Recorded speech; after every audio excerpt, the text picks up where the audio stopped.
Buenas tardes a todos, bienvenidos a SIAM. Es un gran gusto para nosotros tenerlos a ustedes el día de hoy para compartir tema científico, tema de actualidad, tema con evidencia basada en la medicina basada en evidencia, para que todos comprendan y entendamos qué es lo que está sucediendo con el COVID en Guatemala.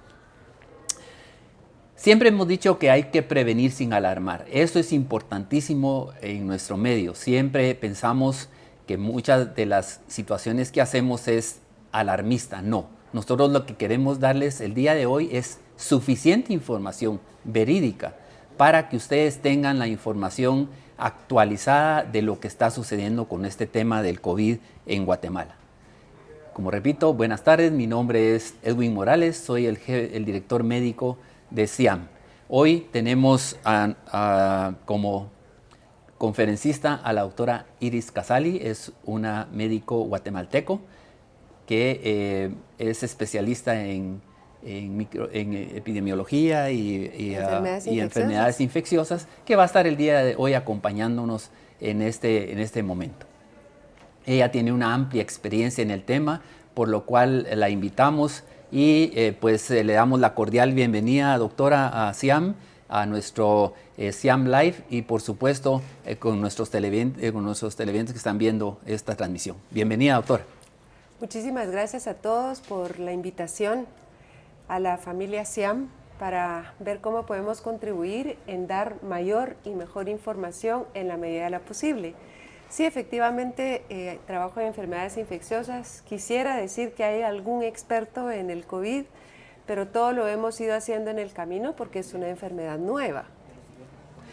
Gracias, doctora. Sí, les recuerdo dejar sus comentarios vía texto y nosotros al final de la conferencia de la doctora estaremos respondiendo a las mismas preguntas. Bueno, iniciaremos ya el tema que nos interesa. El tema es el coronavirus en el mundo, porque la globalización nos abarcó, está declarada ya una pandemia en el mundo. En Guatemala no teníamos ninguna corona para que no nos invadiera o no nos llegara tarde o temprano, ya lo tenemos acá y sin embargo ya hemos hecho suficientes medidas de prevención, aunque como dicen por allá, nunca es suficiente en estos temas, pero ya estamos dando suficiente información para que todos prevengamos. Una de las cuestiones importantísimas es que la prevención empieza conmigo. Yo soy el responsable de prevención conmigo mismo, con mis amigos, con mi familia y sobre todo con mi comunidad. Esa parte es la que vamos a ver el día de hoy con la doctora Casali para que nos dé más información detallada.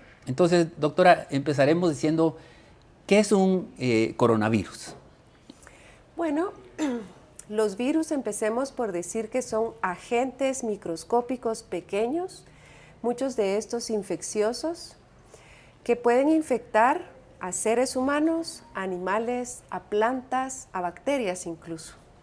Son agentes que necesitan de un ser vivo para poder vivir. Por ende, necesitan de animales, seres humanos, plantas y bacterias para poder multiplicarse. El coronavirus es, digámoslo así, es una familia de virus, de los coronaviridae se llaman las familias, y de los coronavirus se conocen varios. De hecho, podemos hablar que Guatemala desde hace ya varios años tiene coronavirus. Hay 4 tipos distintos de coronavirus que han rondado desde hace mucho tiempo y que lo que han generado son cuadros gripales. ¿Qué tiene de especial este coronavirus? Bueno, primero que es nuevo, es un virus que no había aparecido en ningún otro lugar antes. Y segundo, que tenemos la experiencia de otros 2 coronavirus, es decir, de la misma familia. El SARS, que fue un coronavirus que pegó en el 2002, causando un 10% de mortalidad y que se dio particularmente en Asia, y el MERS, que se dio en el 2012 y que fue con una mortalidad del 34%.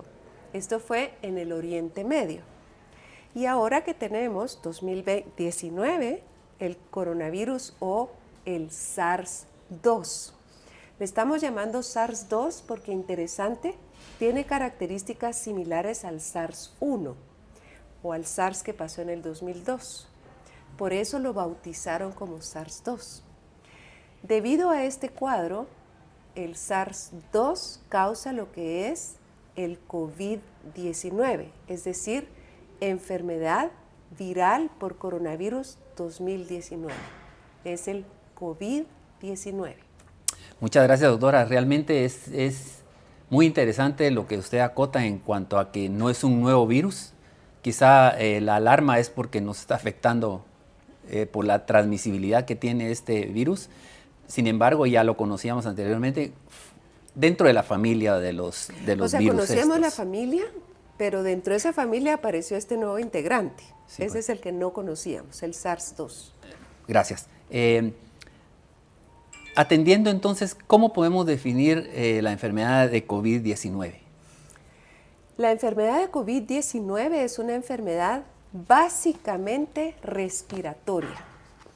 El paciente que tiene síntomas respiratorios es el que nos debe a nosotros hacer pensar que puede tener el COVID-19. Pero tiene que tener otras características de las que estoy segura vamos a platicar. El COVID o la enfermedad de COVID-19 genera infección respiratoria, que puede ser respiratoria superior, es decir, un cuadro como tipo gripal, secreción nasal o moquitos, ¿verdad? Estornudos, dolor de cabeza, malestar o cuadros más severos como neumonías. Ese es el espectro que tiene. Ese es el cuadro que nos va a presentar respiratorio el paciente COVID. Tiene algo interesante también que se ha logrado ver y quisiera yo ahí agregar algo. Tenemos la gran ventaja, entre comillas, que a Guatemala nos está llegando después de lo que sucedió en Asia, de lo que pasó en Europa, de lo que han vivido otros lugares. Tenemos esa gran ventaja porque nos permite tomar experiencias de lo que hicieron otros países. Hoy podemos decir, basado en lo que hay descrito en la literatura y en la evidencia, que hay algunos cuadros que podemos determinar. Por ejemplo, sabemos que es una infección respiratoria, punto número 1. Sabemos que esta infección respiratoria en el 80% de la población va a ser tipo catarral. Es decir, va a generar un cuadro gripal del cual vamos a pasarla con una infección respiratoria leve. Y que hay un 15 a 20% de personas que pueden tener un cuadro respiratorio más severo. Y a esto yo me estoy refiriendo, que van a ser cuadros tales como neumonías, y hay otro factor interesante. Esta gran población, es decir, si lo pongo en un triángulo, la población de abajo es la población que puede llegar a tener un proceso de tipo gripal, ¿sí? El 80%, la mayoría. Y es este vértice, este pequeño triangulito, el que va a tener el cuadro de infección respiratoria más severo. Pero tienen algunas características. En este grupo pequeño de riesgo hay que tener algunos puntos. Por ejemplo, personas que tienen arriba de 80 años, que tienen alguna enfermedad o alguna comorbilidad como diabetes, hipertensión, enfermedades cardiovasculares, pulmonares, cáncer. Entonces, todas estas entidades pueden ser de mayor riesgo, ¿sí? Entonces, es importante que separemos. Hay de menor y de mayor riesgo. Ahora bien, me voy a adelantar, doctor. Ajá, por favor. Si nosotros pensamos únicamente en la gente, en este grueso de personas y pensamos que son los jóvenes, uno pensaría, pero si no pasa tanto, ¿cuál es el estrés? Porque si vamos a salir solamente con un cuadro de tipo gripal y solamente son jóvenes y les va a ir bien, ¿por qué estamos tan preocupados? Y usted lo mencionó, y es el alto nivel de contagiosidad que tiene, es tan rápido, ¿sí? Que entonces, ¿en qué momento un joven puede pasárselo al abuelo, al papá o al hermano que tiene alguna enfermedad o alguna comorbilidad?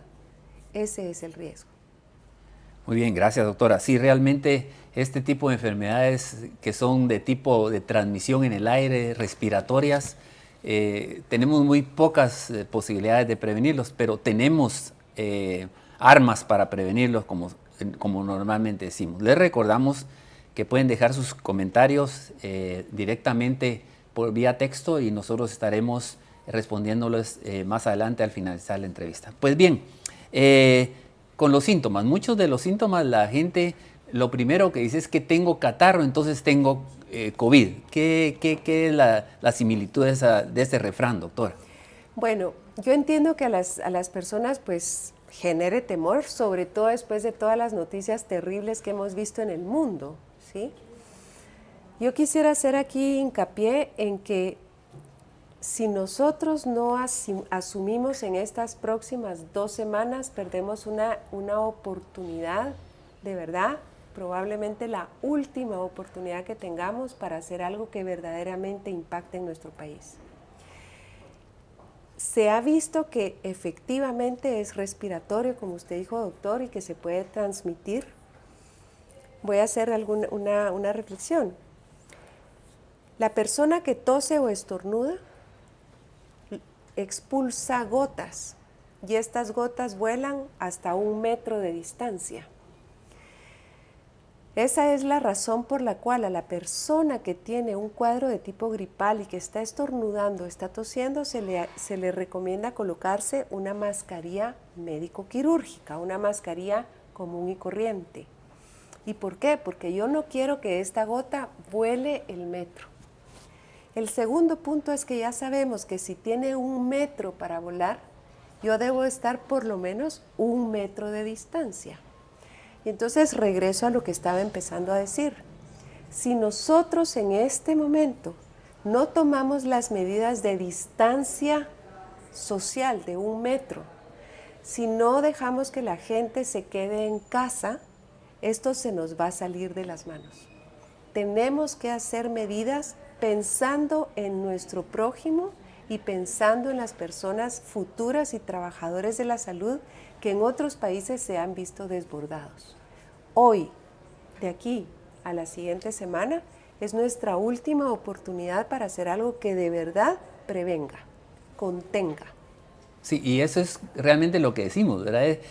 El futuro no es dentro de 3 días, ni dentro de una semana, es hoy, ahorita, esta Así parte es. donde nosotros tenemos que actuar y definir esto como un problema de salud pública. Ya no es un problema de salud privada o es un problema de la clase social alta, baja, media, alto, bajo, gordo, del área rural, del área citadina. No, es un problema de salud pública. Por eso es que SIAM está apoyando todas estas contingencias que se tienen actualmente, elaborando protocolos, siguiendo los protocolos del ministerio, reforzándolo con nuestro personal. Como usted verá, las oficinas de nosotros ahorita tiene casi el 50% menos de gente trabajando con nosotros. Nuestros colaboradores fueron a sus casas, trabajando en sus casas también, porque no son vacaciones, ¿verdad? Y sobre todo sensibilizándolos en decirles, miren, van a casa, pero no es para que salgan a pasear, que salgan a hacer sus actividades, es para limitar el espacio donde ustedes puedan contaminarse. Y perdone, Sí. Yo sí quiero felicitar a la empresa porque yo entiendo que hay empresas que no puedan cerrar, sobre todo las que son de trabajo y de atención de pacientes.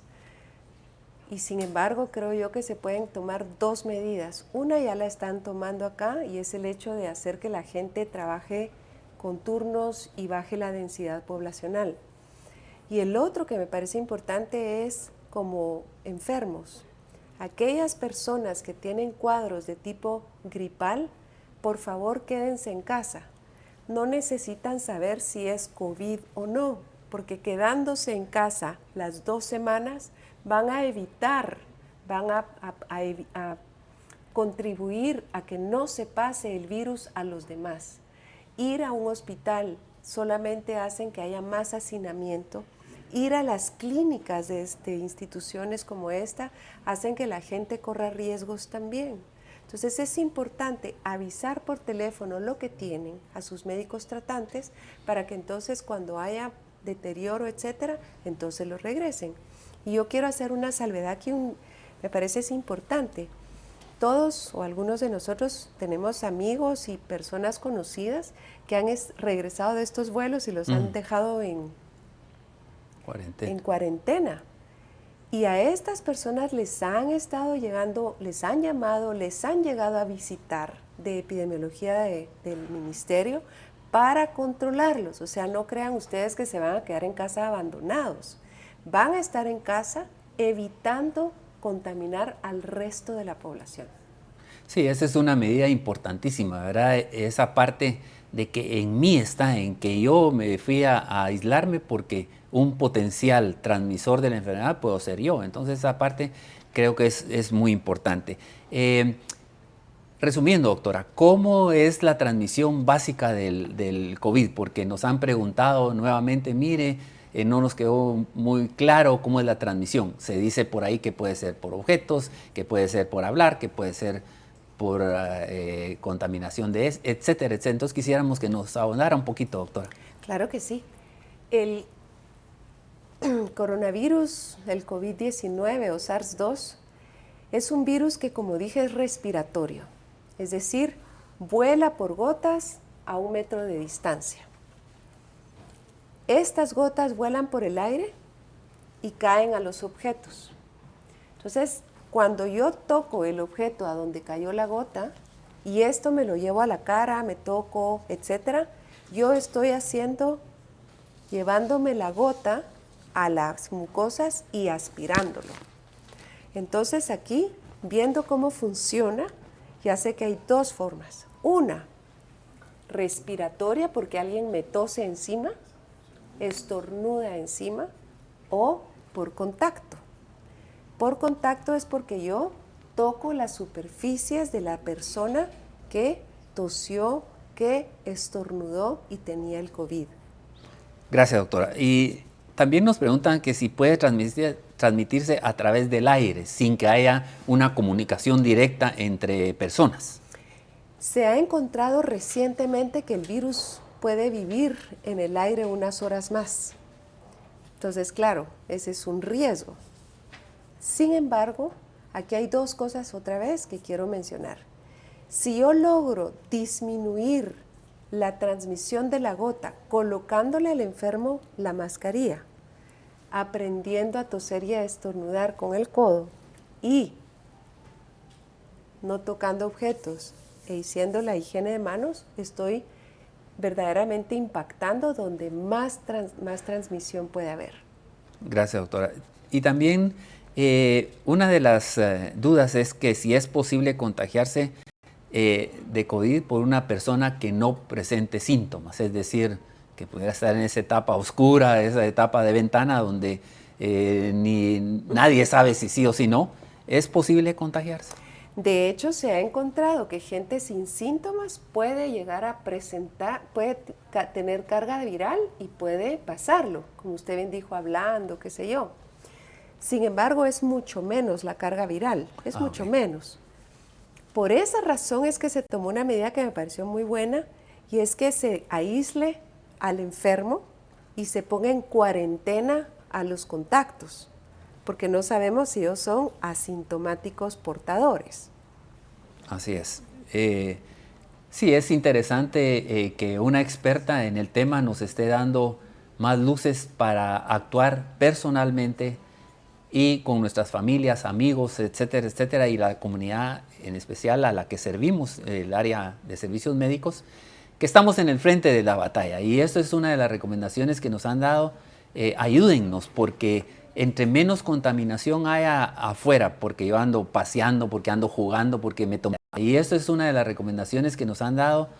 Ayúdennos, porque entre menos contaminación haya afuera, porque yo ando paseando, porque ando jugando, porque me tomé vacaciones, repercute directamente en el personal que está de frente atendiendo pacientes. También nos preguntan si es posible contaminarse o contagiarse a través de las heces fecales de una persona que está enferma con COVID-19. Hoy lo que se sabe es que es respiratorio. Entonces, la transmisión es gotas y tocar objetos, ¿ya? Si fuese por heces, tendríamos nosotros que ingerir el virus. ¿Ya? Hoy sabemos que es respiratorio y por contacto. Sí, es como lo que aprendimos en la escuela de medicina, la tríada clásica de ano, mano, boca, ¿verdad? Esa contaminación que puede darse por ir al baño, no lavarse las manos con agua y jabón, luego me toco mucosas, como usted bien indica, y cabal me voy a contaminar, ¿verdad? Esa parte es esencial. ¿Qué puedo hacer para protegerme y prevenir la propagación de la enfermedad? Bueno, voy a hablar bien de Guatemala, porque yo voy a referirme a la OMS. La OMS dijo que el COVID iba a ser diferente en China, que en Europa, que en Estados Unidos y que en las Américas y el Caribe. Y tuvieron razón. No porque el virus sea diferente o porque nosotros seamos más enfermos, sino porque nuestros sistemas de salud son diferentes. Por ejemplo, en China pudieron hacer un hospital en 10 días. Aislaron a una comunidad que además tenía 11 millones de habitantes y era un centro donde había viajes aéreos, terrestres, y lo hicieron dictatorial, se cerró. ¿Ya? En Europa, la población no lo tomó tan en serio. Entonces, en el norte de Italia, la gente vio que venía la cuarentena y se fue corriendo y se fueron al sur. En España, ahorita están rebalsados porque obviamente no se tomó la seriedad que tenía. En Guatemala, yo diría que se empezó a tomar esta seriedad ya desde hace un buen rato, porque empezaron a ver cómo se iba a manejar, se empezó a capacitar a la gente que trabaja en lo rural para que esté detectando. Hay un cordón epidemiológico que ha estado en búsqueda activa de los pacientes. Y obviamente esto que usted está haciendo y que la institución está haciendo está contribuyendo. Pero además de eso, el haber hecho estos aislamientos, que ojalá fueran más estrictos y que la gente los tomara en verdad en serio, y voy a volver a insistir, su industria nos afecta a todos, pero usted también lo señaló. El virus nos va a dar a todos, no importa de qué edad, todos estamos a riesgo. El problema es que aunque se tengan las condiciones económicas, sociales, etcétera, no todos van a caber en los hospitales. Cierto. No todos, aunque querramos. El colapso de los servicios de salud. Entonces, insisto, no es que no me va a pegar, nos puede llegar a pegar y tenemos que tener la claridad que si no tomamos las medidas ahorita, por costoso que suene, esto nos va a pegar más y no tenemos a dónde recibir a todos. Sí. Aunque se estén haciendo todas las medidas, todas, de verdad, el Ministerio ha trabajado fuertemente para tener las medidas necesarias, pero es una situación cívica. Tenemos que ser nosotros quienes asumamos la responsabilidad. Aquí no hay un responsable, el presidente, el ministerio, es todos y cada uno de los que estamos acá. Si tenemos un cuadro gripal, por favor, quedémonos en la casa para no trasladarlo a los demás. Sí, y es parte de lo que siempre hemos dicho. Digamos, estamos acostumbrados a que esta parte la miramos mucho desde el punto de vista económico, pero esto ya se salió de ese ámbito. Esto ya es salud pública, esto ya es una emergencia nacional de tipo sanitario. Es una emergencia donde no vale cualquier otra cosa que no sean las medidas preventivas, empezando por mi persona, empezando por mi familia, por mi comunidad. Como usted bien dice, el futuro es hoy. Hoy es que estamos haciendo, y si esas medidas deben de ser más drásticas y severas, las vamos a tener que aceptar y las vamos a tener, sobre todo, que seguir esas reglas que imponga el gobierno. Porque, digamos, como lecciones aprendidas, China, epidemiológicamente para ellos fue un éxito el haberlo contenido y casi saliendo ya de esa situación. Claro, estamos hablando quizás de otros ambientes, pero si no tomamos esa conciencia, no lo vamos a hacer nosotros también. Yo le voy a decir algo, yo creo que ahorita ser una autoridad en el país, qué difícil, porque tienen que balancear porque uno es técnico. Sí, exacto. Como técnico uno sabe qué es lo que hay que hacer, pero se tiene que balancear lo económico, el futuro. Yo de verdad en este momento respeto tanto a quienes están en la autoridad, porque están tomando decisiones muy trascendentales. Pero repito, somos negociadores los guatemaltecos, entonces sí, pero ¿será que puedo? A lo mejor si usted me da chance, si yo firmo, esas cosas al final afectan, porque la decisión que está tomando nuestras autoridades requirieron de pensamiento, de estudio, de verdad, pienso yo, de mucha valentía. Pero si nosotros no acatamos, no estamos haciendo mucho para que esto se dé. Sí, y como decimos, siempre hay efectos colaterales, ¿verdad, doctora? Y ya lo estamos viendo, ¿verdad? El no transporte, etcétera. Pero son medidas necesarias, urgentes que tenemos que tomar. También me dice que qué probabilidad tengo yo de reducir la contaminación con el COVID-21, qué precauciones yo como persona debo de tomar. Bueno, la primera es guardar la distancia social. Distancia social es mantenernos por lo menos a 1 metro de distancia. Esta es una distancia correcta. La segunda es aprender a toser y estornudar, y es lo que llamamos la etiqueta de la tos. La etiqueta de la tos es utilizar el codo o antebrazo de esta manera. Si yo toso, me pongo el codo acá. Y uno se pregunta, ¿pero por qué el codo? Porque resulta ser que el codo muy pocas veces uno se lo pasa en la cara. Si nosotros tosemos o estornudamos y lo hacemos con las manos, posteriormente nos vamos a tocar la cara y eso nos va a llevar el virus en las manos. Utilizar papel es la otra medida que se ha propuesto, más sin embargo el problema que yo veo, esto es personal, con el papel, es que la gente utiliza el papel y si no tiene dónde tirarlo, lo mete en la bolsa. Entonces en la bolsa lleva el virus. ¿Cuánto tiempo eso va a tener? Pues bastante y suficiente. Por eso insisto, es la etiqueta de la tos y después de toser o estornudar, lavarse las manos. ¿Qué es lo de la higiene de las manos? La higiene de las manos, fíjense ustedes que se puede hacer de 2 maneras, agua y jabón o sanitizante. Sé que en Guatemala ya no hay suficiente gel sanitizante, ya no hay. No se preocupen, el agua y el jabón funcionan. Cualquier jabón de manos les va a funcionar. El virus afortunadamente se muere, no le gusta ningún detergente. Entonces podemos utilizar agua y jabón o podemos utilizar sanitizante, que puede ser en gel o que puede ser en líquido. ¿Hay alguna marca en particular? No. Se muere, se muere. Ahora,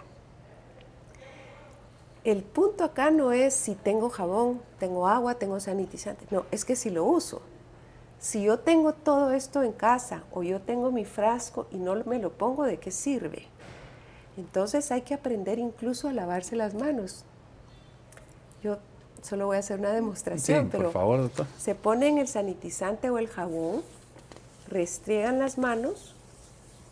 Yo les voy a decir lo que yo digo, pero rezo, dorso, dorso. Yo le llamo a esto enredo porque es poner las 2 manos así. Con el pulgar tocan este lado, con el pulgar tocan el otro lado. Y luego hacemos el nudo. Es acá. Y luego los pulgares y después me aplaudo a mí misma porque ya lo hice bien. Eso a mí me ayuda porque no se me olvidan.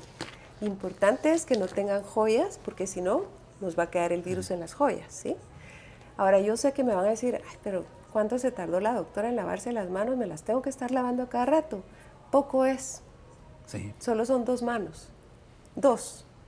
Es poco. Son 20 segundos. 20 segundos que hacen la diferencia. Y la otra es, ¿cada cuánto me tengo que lavar? ¿Será que si ya me bañé, ya me lavé, ya estuvo? No.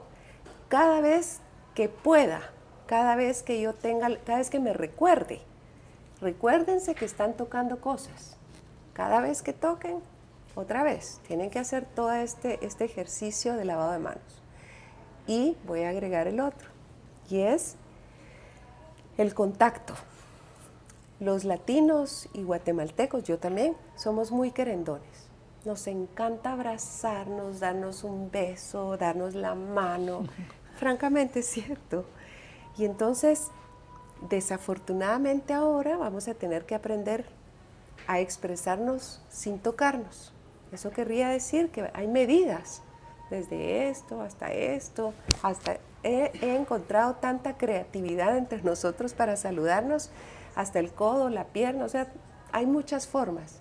Lo que quiero que sepan es que no se vale contactarnos, no se vale. No se vale estar tocando objetos. Por favor, evítenlo. ¿Y qué recomendaciones para los padres de familia con sus niños pequeños? Es decir, sabemos que son retozones, que andan aquí tocando cualquier cosa. ¿Qué recomendaciones pudiéramos darle para los niños? Formar esa cultura de la higiene personal, esa cultura de lavado de manos. ¿Qué podríamos recomendar? Es una excelente pregunta. Sabemos que los niños afortunadamente no se enferman con la gravedad que se enferman los adultos. Es curioso porque ha habido muy poca mortalidad en personas por debajo de los 17 años y la severidad es realmente poca. Pero al final sí se ha encontrado que estos niños tienen el virus. Y en nuestra población, en nuestra cultura, ¿quién cuida a los niños? Generalmente los abuelos, ¿sí? Y si ellos son los que están cuidando a los niños, y esta es una población de riesgo, tenemos que procurar. Yo sé que no es fácil porque muchos de nosotros trabajamos y tenemos que dejar a los niños en algún sitio. Y si cierran las escuelas, cierran las guarderías, ¿con quién los dejamos? Ahí es donde viene la creatividad. No tengo todas las respuestas, pero se me ocurre, por ejemplo, proponer en algunos lugares se turnan con los esposos, con los padres. Un día va la madre, un día va el padre, que creo que son cosas que se tienen que ir platicando. Y el otro punto es que no solamente se vayan como turnando en los espacios, sino que si el niño empieza con algún síntoma, por favor no se lo lleven al abuelo. ¿Sí? No, ahí sí definitivamente no. Disminuyan las visitas para los abuelos. Eso es importante. Ahora, ¿cómo hacemos para que los niños aprendan? Yo creo que es cuestión de hábito. Si el niño ve que la mamá o el papá o la familia tiene la higiene de manos, es un modelo, ya se vuelve un hábito, ya se vuelve así es aquí. Y entonces va a procurar, por un lado, y por otro lado, que enseñarle a que recoja sus cosas, es difícil, pero cuando los niños ordenan y recogen sus cosas, decirle, bueno, ahora nos lavamos las manos. Y sí se recomienda que se esté limpiando los objetos y se esté limpiando las superficies. Claro. No se olviden, estamos recibiendo sus preguntas. Posteriormente estaremos dándoles respuestas. Una pregunta acá es, ¿debo preocuparme por el COVID-19 para mí como persona? Yo creo que todos. Desafortunadamente, sí nos tenemos que preocupar, primero porque somos una comunidad, somos una sociedad. Y como sociedad tenemos gente joven y gente mayor. La gente mayor está, valga la redundancia, supera el riesgo. Entonces, como todos, como jóvenes y todos, los jóvenes tienen que fijarse en los mayores. Pero por otro lado, quiero hacerles hincapié que ya hay países donde están reportando casos serios en gente joven. Y joven me refiero entre 20 y 40 años. Así que tampoco podemos pensar que a mí no me va a pasar, ¿sí? Sí, es un problema y me voy a referir en este momento a la población de los trabajadores de la salud. Porque pensamos, los médicos me van a recibir y bueno, me voy a un hospital o me voy a una clínica, ahí me van a atender. Suena muy bien la ecuación cuando tenemos suficiente espacio para ver, pero cuando no hemos hecho las cosas como debe ser y el gobierno ha hecho todo para que se tomen las medidas, se tengan el equipo, se haga todo lo que debe hacerse y nosotros no contribuimos, no vamos a poder atender a todos. Aunque se haya hecho el gobierno las medidas, repito, se hayan tomado desde hace semanas todo esto. Guatemala ha ido trabajando bastante rápido en las cosas. Muy bien. Es parte importante esto del desarrollo de la enfermedad, la evolución, pero ¿quiénes podrían correr más riesgo de desarrollar finalmente una enfermedad grave y que posteriormente pudiera llevarlo a la muerte? Entonces, hablábamos de un triángulo, estoy hablando que lo van a hacer los mayores de 80 años, aquellos que tienen alguna enfermedad asociada, ya sea cardiovascular, pulmonar, diabéticos, pacientes reumatológicos que estén tomando algún medicamento. Entonces, todos aquellos que tengan un sistema inmune que esté disminuido están a riesgo. Cáncer también, renales también. Estos son los de mayor riesgo de mortalidad. De hecho, por ejemplo, se sabe que la mortalidad de gente joven, digámoslo así, que hasta los 50 años, es 0.2, 59 años.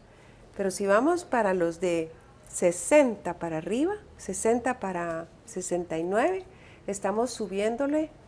En España ahorita, por ejemplo, subió a 3.6. En la literatura, los casos ya cuando se ve el total, de totales de pacientes, está más o menos en 1.2. Pero la persona de 80 años para arriba o que tiene comorbilidades, estamos hablando de 14%. O sea, no es lo mismo decir de 100 personas, menos de una le pasa algo, que de 100 personas a 14 se van a morir. O sea, esto ya lo cambia. Sí, y de ahí la parte esta de cuidemos a nuestros abuelitos, ¿verdad? Cuidemos a nuestras personas adultas. Yo entiendo que muchas de las excursiones de fin de semana es al supermercado, que vamos a pasear, etcétera, etcétera, pero cuidémoslos. Esta es una emergencia nacional. No los expongamos, dejémoslos mejor en la casa a nuestros abuelitos y máximo, como dices, si tienen esa comorbilidad, ¿verdad?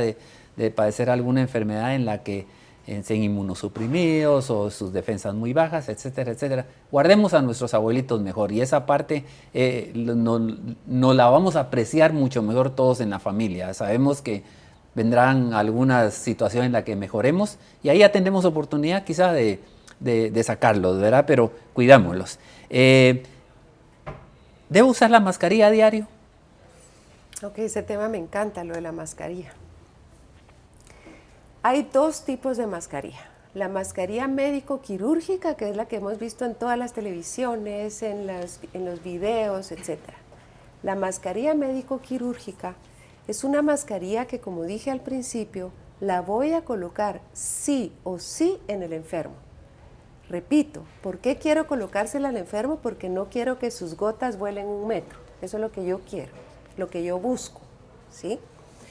Me sirve a mí si voy caminando por la calle, si voy al mall, si voy al súper o vengo a trabajar, tener la mascarilla, déjeme pensar, no le va a servir.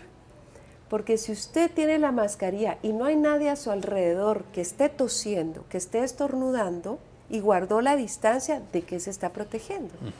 Ahora bien, por supuesto que hemos visto en los videos como en China han estado con la mascarilla y en Japón también. Pero si ustedes se meten a internet, desde hace mucho tiempo, de forma cultural, allá usan la mascarilla. O sea, esto viene desde hace mucho tiempo. ¿Qué están haciendo en algunos lugares? Las mascarillas están escaseando, además de que han subido mucho de precio, etc. Están guardando las mascarillas para, 1, el enfermo, y 2, para aquellas personas que nosotros tenemos de cuidadores de estos enfermos. Por ejemplo, en las casas vamos a tener gente enferma y va a haber alguien que lo va a tener que cuidar. Entonces se le pone a él también, porque yo no quiero que quien esté cuidando se enferme. Claro. ¿Sí? Ahora, ¿me sirve a mí tener la mascarilla? Realmente no sirve. Va a llegar un momento en el que vamos a estar jalándonos unos a otros las mascarillas, pero me permito recordar, la mascarilla es importante, pero más importante aún es saberla usar en el enfermo, y la otra es colocársela a las personas que estén tratando al enfermo. Y luego la mascarilla N95. La mascarilla N95 tiene poros muy pequeñitos y estos evitan que el virus entre o disminuye la posibilidad que el virus entre. Tienen que estar muy apretadas para que no entre aire de ningún sitio. Cuesta muchísimo manejarlas, son calientes, respirar también. Cuesta respirar. Tienen un término de vida más corto que las otras mascarillas. Entonces, utilizar la N95, pensemos en quién la debemos utilizar, en el equipo médico. porque ellos sí van a estar frente a un enfermo que probablemente va a estar en un ventilador y las gotas se vuelven aerosoles. Sí. Entonces se les puede llegar a un médico. Yo sé que uno se pregunta, ay, pero qué dichosos los médicos van a tener N95. El problema, como ustedes han visto en las redes sociales, es que no hay médico que aguante toda la pandemia o todo el tiempo que está en un país. Ustedes han visto, por ejemplo, el cansancio que hubo en China y lo que están desbordados en Italia y en España. Y uno piensa, bueno, si se enferma, pues seguramente lo van a mandar a la casa. El problema es que una persona, médico, enfermera, alguien que está haciendo la limpieza dentro de la institución, es perderlo 15 días. Perderlo. ¿Y quién lo sustituye? No podemos llamar a un ingeniero para que nos ayude a manejar los ventiladores. No podemos llamar a un abogado para que nos ayude a evaluar a un paciente. No se puede. Entonces, yo sé que querrían, pero no hay forma, no tenemos el conocimiento para que lo puedan hacer. Entonces, ese personal es muy valioso, es la gente que va a estar atendiendo al enfermo. Si yo no cuido a ese personal, ¿quién nos va a atender? Si yo no tengo las mascarillas para este personal, ¿cómo van a atender? Entonces, yo por favor pido a la gente que esté preocupada, esté comprando todas las mascarillas que pueda, etcétera. De verdad, no le quitemos al que lo va a utilizar en el momento que se va a requerir. Vamos a tener momentos, sí, yo esperaría que si tenemos esta ventana de las 2 semanas para de verdad ser cívicos, respetuosos con Guatemala, no lleguemos a ese momento. Pero si llegáramos a estar, a pesar de todo lo que el gobierno ha hecho, de lo que todos estamos ahorita tratando de hacer, no es suficiente. No hay un país que haya dicho me fue muy bien.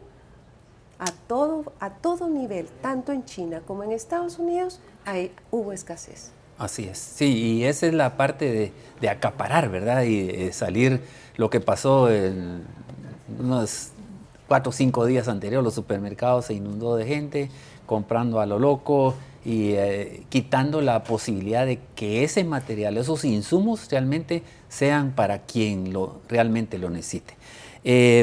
¿Se puede contraer el COVID por animales o por mis mascotas?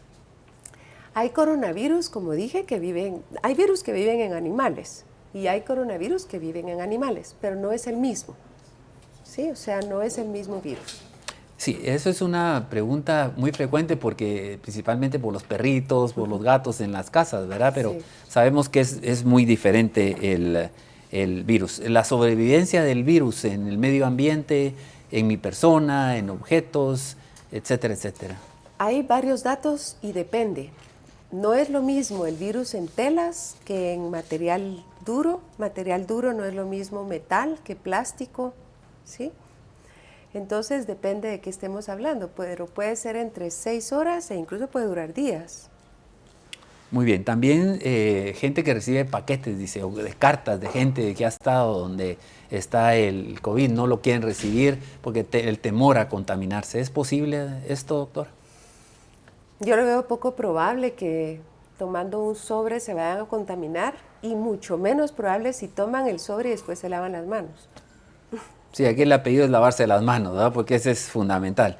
¿Medicamentos, tratamiento, vacuna? ¿Cómo andamos en eso, doctora? Mire, yo a lo mejor voy a sonar muy optimista, pero voy a hacer una analogía.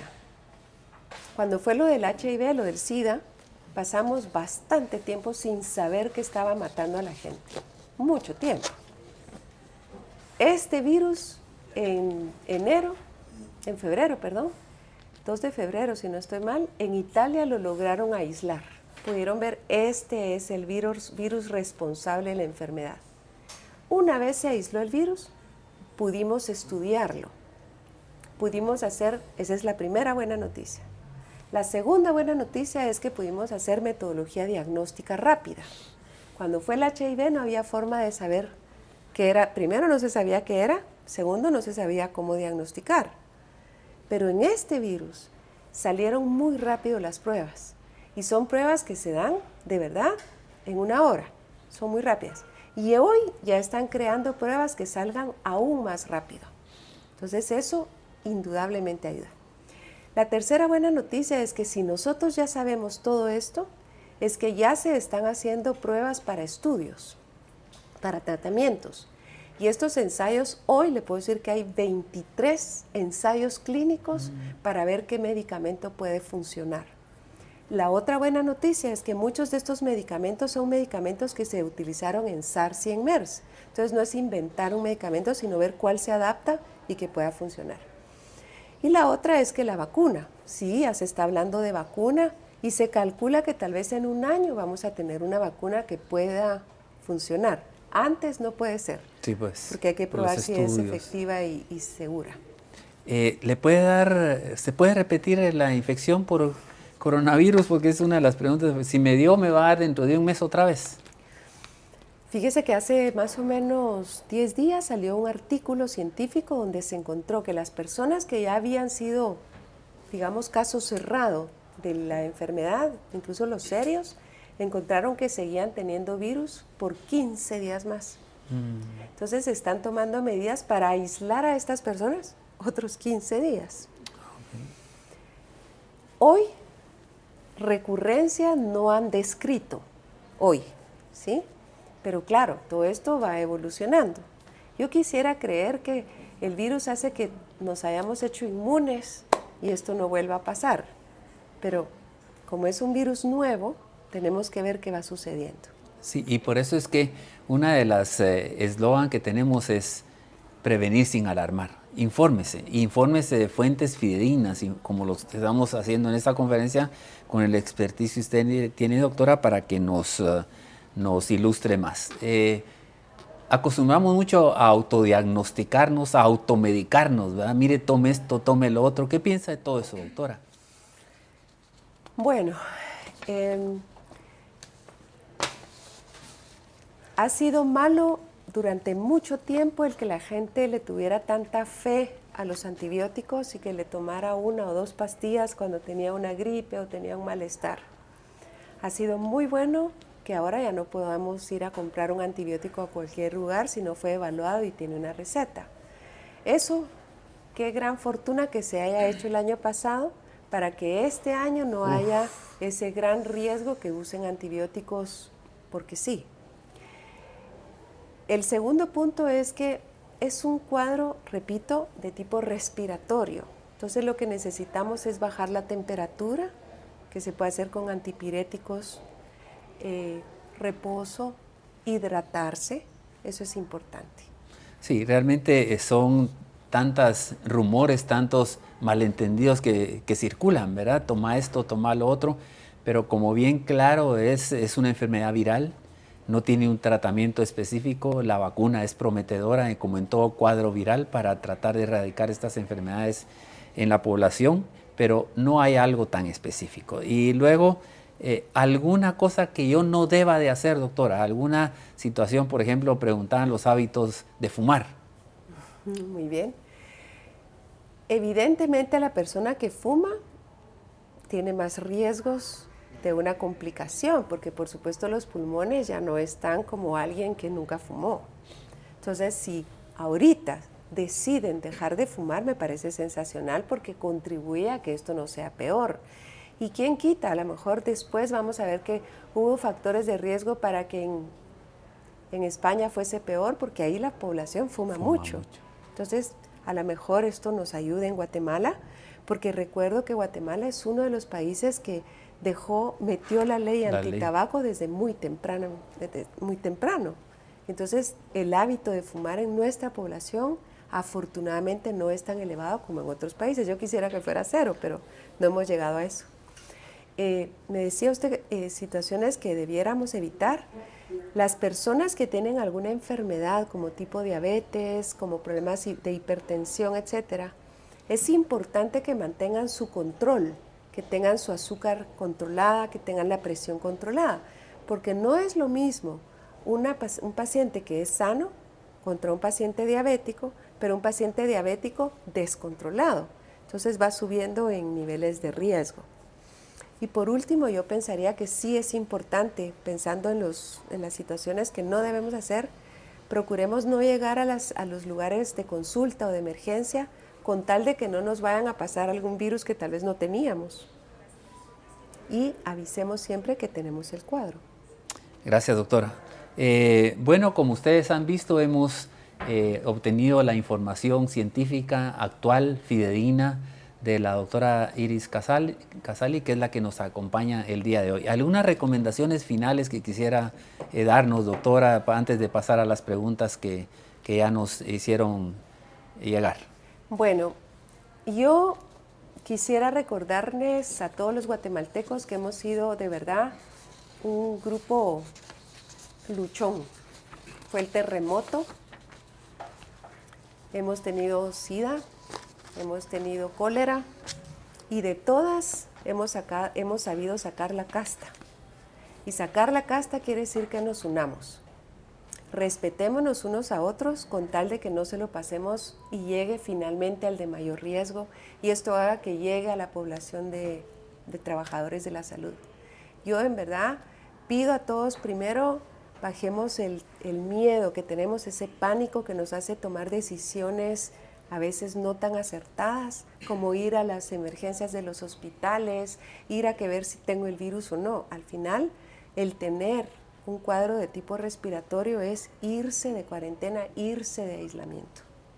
Gracias, doctora. Como ustedes pudieron apreciar, tuvimos la presencia de la doctora Iris Casali, experta en el tema, y le agradecemos mucho, doctora, su apoyo, sobre todo compartir los conocimientos con nuestros pacientes, con la gente que nos vio el día de hoy, y vamos a pasar a las preguntas que nos hicieron. Una pregunta dice, si me duele la cabeza y tengo dolor de garganta, ¿eso significa que tengo que preocuparme por el COVID?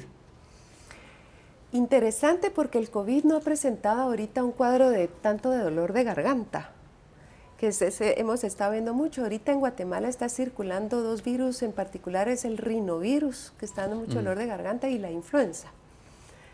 Yo pensaría que no.